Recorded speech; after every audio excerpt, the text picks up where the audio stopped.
Former Mayor Dave Bing takes just about everyone to task for a lack of inclusion in Detroit's growth. He's here to talk about it. And new home, same city. Inside Detroit City Football Club's incredible fundraising success. Today is Sunday, February 28, 2016, and this is Flashpoint. Hi, welcome to Flashpoint, and we may be set to hit a flashpoint 2 days hence as Super Tuesday arrives. 12 states are going to hold primaries on Tuesday. If past years are an indication, come Wednesday, we'll have a pretty fair idea of where this is all headed. The tricky phrase there is, if past years are an indication, because this election cycle is a unicorn out there on its own, seemingly impervious to what most of us thought we knew. 25% of the entire bundle of Republican delegates, though, up for grabs on Tuesday. Is it a Trump trounce, or is it about to tighten up? We're going to talk about that this morning. But first up today, a conversation with former Detroit Mayor Dave Bing. He arrived at this week's Detroit Policy Conference hosted by the Detroit Regional Chamber and took a bit of a blowtorch to the new Detroit that we're watching take shape. Mayor Bing says it's happening with too many minority contractors and developers on the outside looking in. He urged the attendees to understand the difference between diversity and inclusion. He's here this morning to talk about his very stern address. And a little later, minor league soccer makes a major league statement. An eye-popping fund drive shows the passion for Detroit City FC goes beyond the songs and the cheers. It's all this morning on Flashpoint.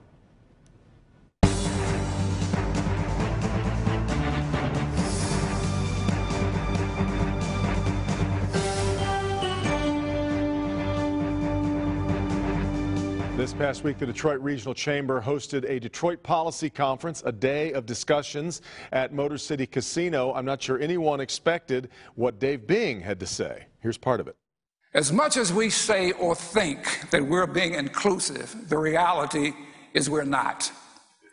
There is an undercurrent of frustration and anger that could lead to a negative outcome, a repeat of 1967. Detroit's not far from Ferguson, Baltimore, or Chicago, maybe just one incident away. And my guest this morning is the former mayor of Detroit, Dave Bing. Mayor, thank you very much for being here this morning. We'll get to the Ferguson comments, which really angered our police chief. But first, the overall tone of your remarks. I think there were a lot of people, these were business leaders, of course, attending this conference, who were feeling pretty good about the way things are going in Detroit. You don't see the same picture that many of them are seeing. You know, obviously there are a lot of good things happening. The business community has led the resurgence of what's happening in Detroit. Too many people think politics should lead it. Politics can't lead it. They could be an assist, but they can't lead it. The business community should feel good about what they're doing so far. But I don't think they understand and hear what's happening in our neighborhoods, in our communities, with our developers, with our contractors. A lot of those guys who have stayed here years and years are not being utilized, and they're way under capacity and are risking themselves of going out of business because they're not being included in this growth and process. We've seen, for instance, with the Red Wings arena, we've seen a great effort at trying to make sure that minority contractors and developers and businesses were a part of that. Big, high targets that the council set that they seem to believe are being met. The mayor's office says that they've got about $200 million worth of contracts with minority businesses. One of the biggest contracts in the city is with Vitech, which is a black-owned business in Southwest Detroit. Why do they not see what you see? I think they see what I see, but the problem is that for those people are getting the support. They want to be quiet. They want to stay under the radar as best they can, because if they come out and say something, they may not get the kind of business that they think they ought to be getting. I think we've got to spread this business across several different businesses and industries.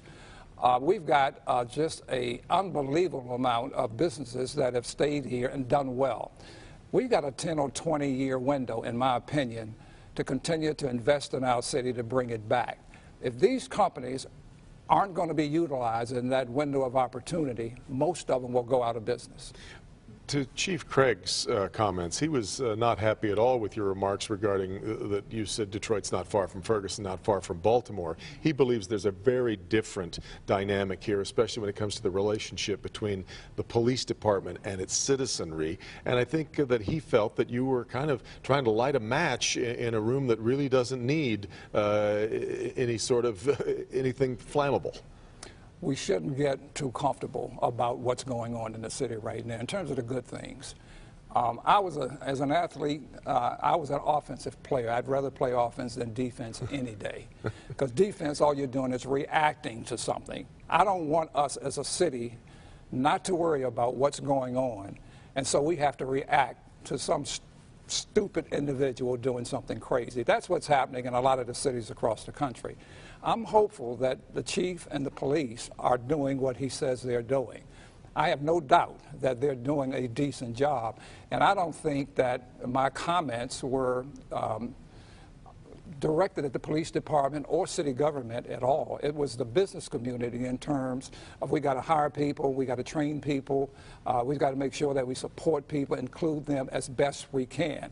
City government will do what it's supposed to do, so I'm pretty comfortable with what city government is doing, but they cannot lead the city back. But some would suggest that we do have a very tender balance in Detroit right now. We've got a lot of anger going on over what's happening with DPS. Yeah. You've got a lot of retirees who were already mad about the bankruptcy, and now after the mayor's State of the City address, looking at another shortfall hanging out there, that anything that's inflammatory might really set something off in a way that is maybe not necessarily intended, but that this is a really delicate balance that needs to be understood and protected. Very much so, very much so. I mean, the chief and I are not going to get into some pointing match, who's right, who's wrong. That's not important to me at all. But when he says that I'm out of touch, I've been here 50 years. I gave 4.5 years of my life to the city of Detroit, and I'm doing some things now on the ground that I know I am in touch. He's been here 2.5 years. I think I'm probably more in touch than he is, but, you know, he has his opinion, I have mine. Well, in fact, one of the things that you've been doing since leaving the mayor's office is this a mentoring program, so I think that is why some people, Nolan Finley and I were there listening to your remarks, and he said, well, you know, he's talking to a lot of people who are trying to get a start in the city and may be frustrated by it. But what do you do with this?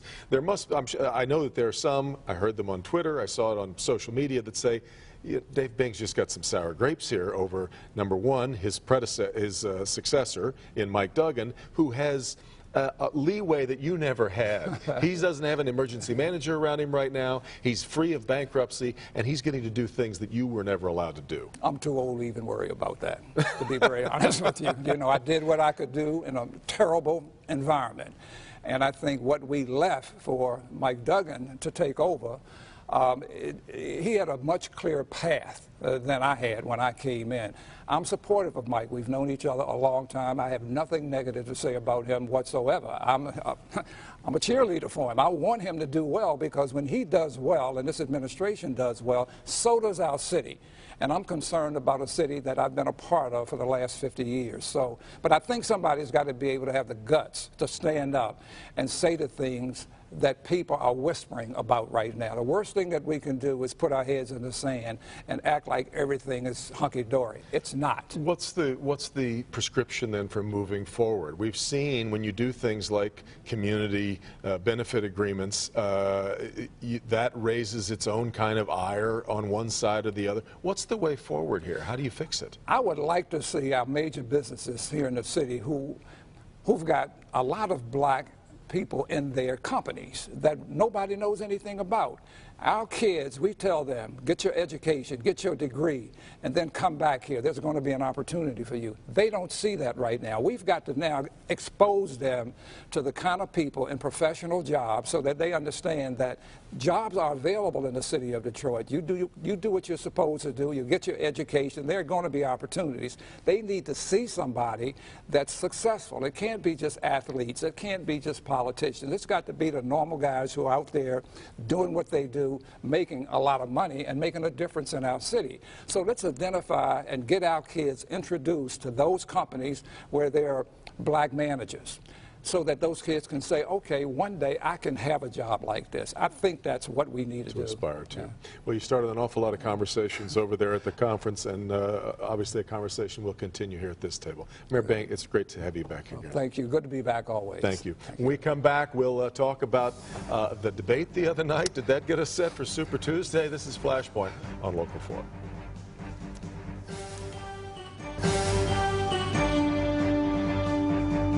I like to consider myself a wordsmith, and yet I am completely at a loss for words trying to describe the Republican debate of this past Thursday night. But it does set the table for this coming Super Tuesday. Let's talk about it with Jill Alper, Democratic strategist, and my Republican strategist this morning, Paul Welday, back with us. Thank you both very much for being here.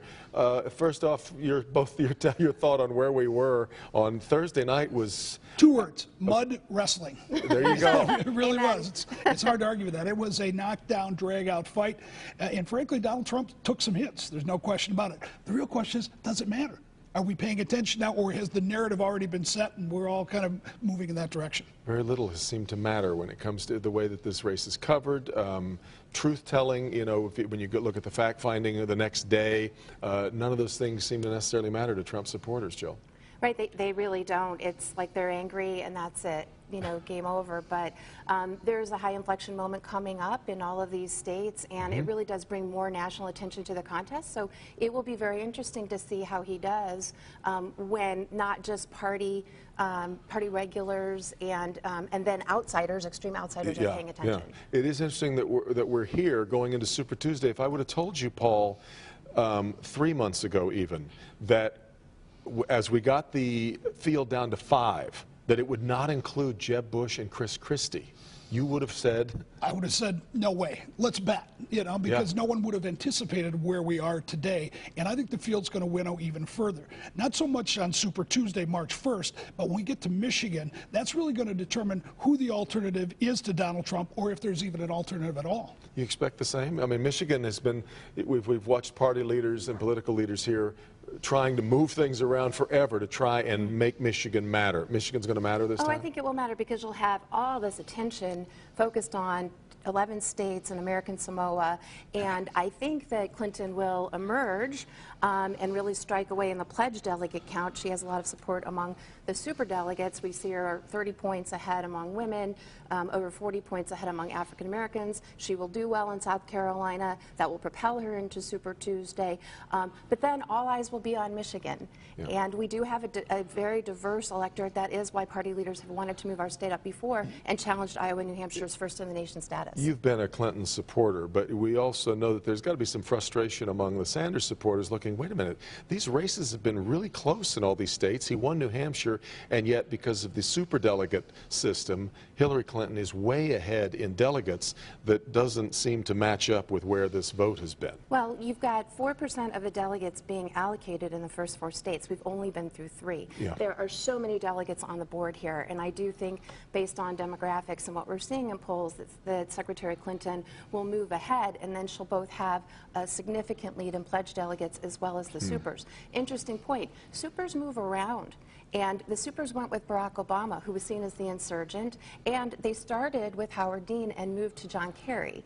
That's part of the value of the supers in our process. By the supers, die by the supers in the way it turns around. That's true, and you know, there's a lot of talk this year about the establishment, and people are angry at the establishment. Well, nothing is more establishment than the super delegates in the Democratic Party. The Republicans don't have that. I mean, we are much more of a grassroots, bottom-up approach to this. We are accountable, though, as elected officials and activists to the base of our party. Well, we are too to the grassroots and the people who get to that convention through hard work and volunteerism along the way. It isn't made up of congressmen and senators and governors. In Paul's defense, clearly nobody is listening to the establishment party on the Republican side these days. I guess there's 2 ways to look at all of the focus on Flint.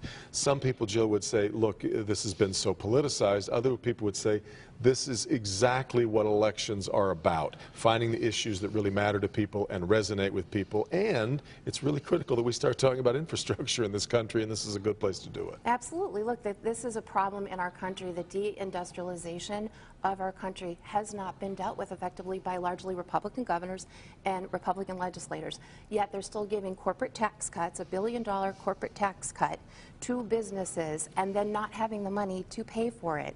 And so bad decisions were made in Flint, and as a result, people are very ill. And so Secretary Clinton, upon learning about the Flint story, thought it was important to raise that, and she did. When you look at the amount of Googling and attention and action that happened at the federal level after she raised it, people were put on Jump Street and things started to move. That's leadership. There's no question that there were a lot of mistakes made at a lot of different levels. And I frankly take offense at the fact that Hillary Clinton and Bernie Sanders to some degree would swoop into town basically when it's convenient for their schedule, descend onto Flint with Jesse Jackson and decide to make this a political issue. The thing that should be done with Flint is that we should be coming together and finding ways to solve the problem, not figuring out who can politicize it to their own advantage most advantageously. Well, that's a fine line, isn't it? I mean, if you're going to discuss it, I guess one person's politicization is another person's solution or fact-finding. Well, that could be true, but I think we've erred more on the side of politicization than we have in fact-finding and trying to solve the problem. What have these Democratic candidates like Hillary Clinton done to solve the problem? Nothing. Only got about 15 seconds left then. So at the end of the day, are we left with Hillary Clinton against Donald Trump? Is that where we are? I'm not willing to concede that yet. There's still a long way to go on the Republican side. All right. And Jill? Well, I think that she thinks she has to work for every vote, so we don't know for sure. People need to vote, but the trend is certainly moving in her direction. All right, thank you both for being here. We Pleasure. will watch Tuesday with a great deal of anticipation. When we come back, the success story that is Detroit City FC. This is Flashpoint on Local 4.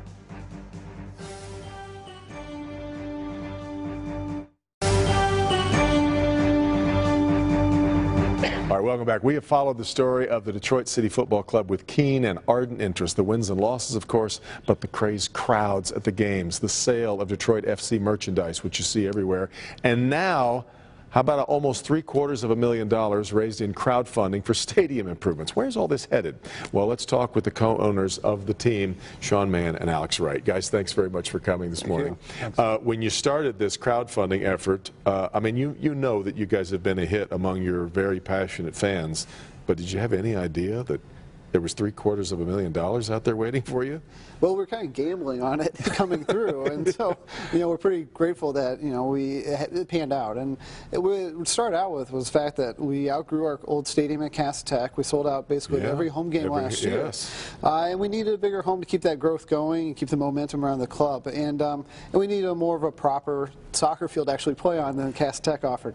And so the thing is, we're a minor league soccer team, and we don't have a lot of assets, and so there weren't a lot of opportunities for us to borrow money. And so when it came down to it, who believed in us the most, and that was our supporters. Yeah. Well, so you're moving to Keyworth Stadium in Hamtramck, and that's where all these improvements are going to be made, really, to keep the stadium structural, I guess, really.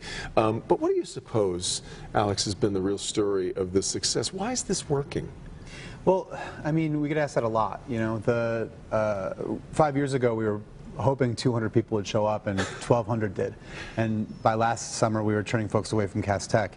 I think what we're tapping into, besides the fact that this is the best sports town in the country, it helps. We're also offering a different experience. It's not just about the sport of soccer, which a ton of people in this area love. It's also the atmosphere that we've created, singing, chanting, dancing, smoke bombs when we score. Everyone comes, and the cool thing is when they come back, they bring a friend. Yeah, well, it is a little wild and woolly for people who haven't, for the uninitiated. But where do you suppose all this is ultimately headed? You look around and you think, well, if Columbus can support a Major League Soccer team, surely the city of Detroit can, but it's not that simple. No, it is. I mean, for as much as people love sports in this town, it's a crowded sports market, and I think at some point, pro soccer has come to Detroit. It has to. I mean, the question from our perspective is this going to be done right. We've always been committed from day one that our focus is on our supporters and being ingrained in the community. Really trying to be the team that captures this moment in Detroit right now. Yeah. And the way you're going to stick out in this marketplace is by having a very loyal fan base that creates a unique atmosphere. And so you got that part licked. Exactly. Yeah, and so our goal is to keep growing that and to be Detroit's soccer team for the foreseeable future. But my hunch is, Alex, you also wouldn't want to see somebody else sneak a team sort of, you know, hopscotch you and sneak a pro team in here over you. You're right, we wouldn't. And the way that we protect ourselves in that way, I guess if that's the way of looking at it, is by doing what we do and growing on a year-to-year basis. Like I said, the growth that we've seen over the past 3 years, we looked into that and we thought it meant that we needed a new venue in order to keep growing, to get bigger, to get more people in there, to get more people interested. Last year, we streamed our games for the first time ever. We had folks from 50 different countries watching the games. You know, there's an interest out there. Detroit's a great brand. That's not news. Soccer in Detroit is also a great brand, and we're making news with that right now. Your thoughts on that? Well, and one of the upsides of the investment campaign is now the most hardcore soccer people in Metro Detroit are invested not just emotionally and personally in our success, but financially as well. So they want to see us. Pulled a Green Bay Packers thing. Right. They're all part owners. Right. In a So way. they're committed to seeing us grow. So yeah, it's funny when you look at the great old football clubs in, for instance, the British Premier League. They've got their songs, they've got all their chants and everything, but that has happened over decades and decades. This all seemed to happen very organically. It wasn't like you were teaching people the songs the very first night, but it also happened very, very quickly. Well, I think we tapped into a moment. You know, we're from downtown, and a lot of our friends were starting businesses and part of the entrepreneurial scene downtown, and sort of our version of that is soccer. And I think it was something that we were sensitive to. You know, I might say that while we were surprised at our growth happening so quickly, we were less surprised that people were so into it, you know, that they embraced the identity, because that made sense to us. And I think there were a lot of folks out there, both city and suburb, that have been sitting around waiting, like Sean said, you know, they've been gearing up because they've been told something's coming. And turns out when the thing that walked in the door was 5 guys starting a minor league soccer team in Detroit. Yeah. We also have had to wait for this sort of soccer moment for Americans in general. I played a lot of soccer as a kid, played in high school, and I thought that it would have been a long time ago that soccer was finally going to take hold here. It has taken a long time, but I think we're starting to reach that moment, aren't we? Yeah, I mean, when you just look at TV ratings, like the number of people who are watching Channel 4 on a Saturday afternoon to watch a soccer match in England, it's kind of surreal to think that we've gotten to that point, and it just keeps growing and growing. But one of the things that I think we found exciting is, and I think because of the atmosphere we create, is I'd say half our fans probably are new to soccer in general, who weren't watching soccer beforehand. And there's even a larger segment of people who probably don't even like sports, but enjoy coming to our games, enjoy the atmosphere, enjoy the identity that they've developed with the club. Which is my last question. How important is the quality of the soccer, actually? I mean, eventually, you've got to think about that for long-term growth, but that may not be necessarily what everybody's coming to the games for. Yeah, well, I mean, you know, one of the coolest things about this experience for us is that, you know, everyone growing up in this town like dreams of like, oh, well, if I had my own sports team, you know, what would it be like? You know, what would the logo look like? You know, what would the stadium look like? Would the team be good? You know, no one dreams up this and has a bad team. So we're fortunate that our coach, we've got a great coach, Ben Pierman, he's an assistant at Michigan State. He does a great job identifying talent, and the coolest thing about our team and their success is when guys play in front of our crowds, they're playing in front of the biggest soccer crowd they've played. These are D1 guys, you know, guys that came close to going pro, some went pro. They all keep coming back to play for us because of the atmosphere. Be tough for them to find elsewhere for right now, that's for sure. Well, a continued success. If you haven't checked out the Rouge, make sure you get to a game. Season starts in late May. Thanks, guys, very much. Thank you for being here as well. Meet the Press coming up next. Have a great week. We'll see you next time for Flashpoint.